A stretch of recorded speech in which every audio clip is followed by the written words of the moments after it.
For today's video, samahan nyo kami dito sa Busan Lotte World Adventure. Isa sa mga magagandang karanasan ng makasama ang partner mo sa travel and adventure dito sa bansang South Korea. Anyong JD Sense. After nga naming umattend ng mass dito sa Gwangju ay dumiretso na kami sa Busan. Chuseok holiday nga pala dito sa South Korea. Nung nakaraang Chuseok pa yan and ngayon ko lang na-upload guys. At yan nga kinabukasan ay nag-prepare na kami para bumiyahe.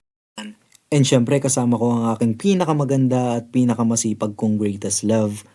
At bago nga sumapit ang araw na to ay nagbook na kami ng ticket sa Lotte World through online. Mas convenient kasi kaysa kung pupunta ka pa doon tapos doon ka bibili ng ticket. Hassle din sa oras.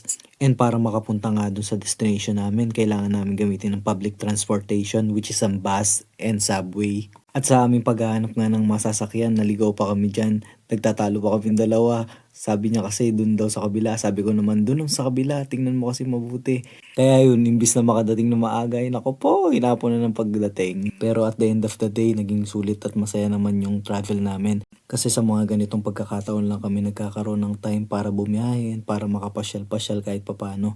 Kasi guys, tuwing holiday season lang talaga kami nagkakaroon ng mahabang araw para sa aming quality time together. At nandito na nga kami sa Lotte World Adventure Busan. Tara, samahan nyo kami guys. Silipin natin kung gaano kaganda yung mga rides and mga attractions dito sa Busan guys. At nakakatuwa nga lang din kasi nung nakarang holiday season is nakapunta kami sa another branch ng Lotte World Adventure sa Seoul.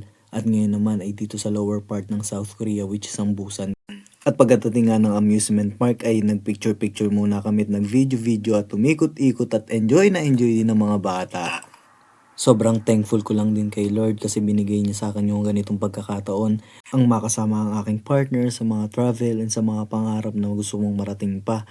Ang message ko naman para sa mga single pa dyan is talagang hintayin nyo, i-discern nyo sa puso nyo at ipagdasal nyo. Kasi alam ko rin naman darating din yun para sa inyo.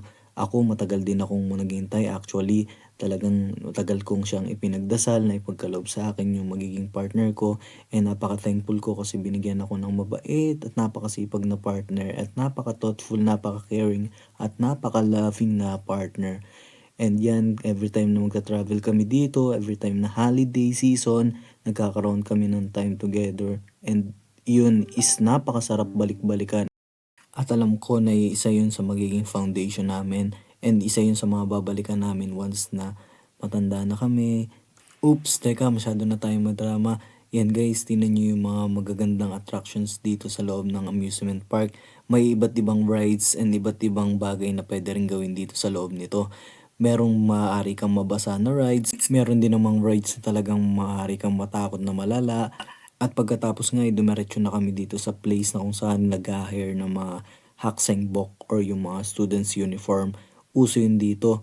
Even mga bata, mga matatanda, may asawa, nagsusuot nito. Talagang nagugustuhan din kasi nila yung mga designs ng mga students para kasing Korean students. And nagustuhan din kasi ito ng girlfriend ko. Last time kasi nung nagpunta kami sa Lotte World Adventure Seoul, hindi kami nakapagsuot nito. Kaya dito kami nagkaroon ng time para ma-experience magsuot ng haksaengbok or yung students uniform.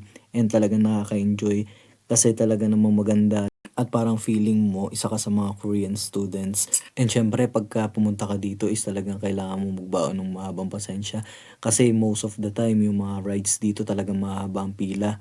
Matyatsyaga talaga yung mga Koreans na magantay, lalo na't magandang experience. And nakaka-thrill din talagang sumakay. Katulad nito, yung wild river nila dito guys, talaga namang mababasa ka, talagang hihiyaw talaga ang sumasakay. Pero nakaka-amaze din kasi fear unlock talaga. Katulad nitong isa sa mga nakaka-challenge sakyan dito which is ang roller coaster dito guys.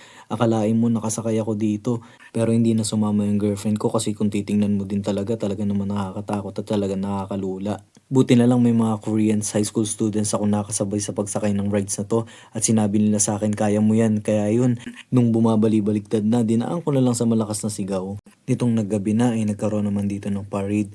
Iba't ibang mga characters. Merong nakakatakot at nakakatuwang mga naka-costumes.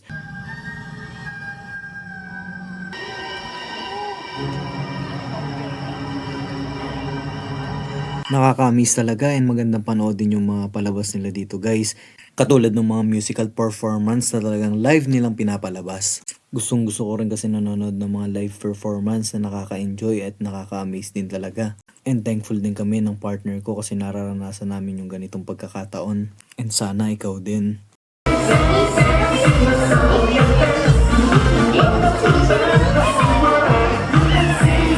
And after nga ng maghapon doon ay gumayak na rin kami pa uwi. Dumaan muna kami dito sa Busan, Hyundai Beach. Hanggang dito na lang muna. Thanks for watching. Peace.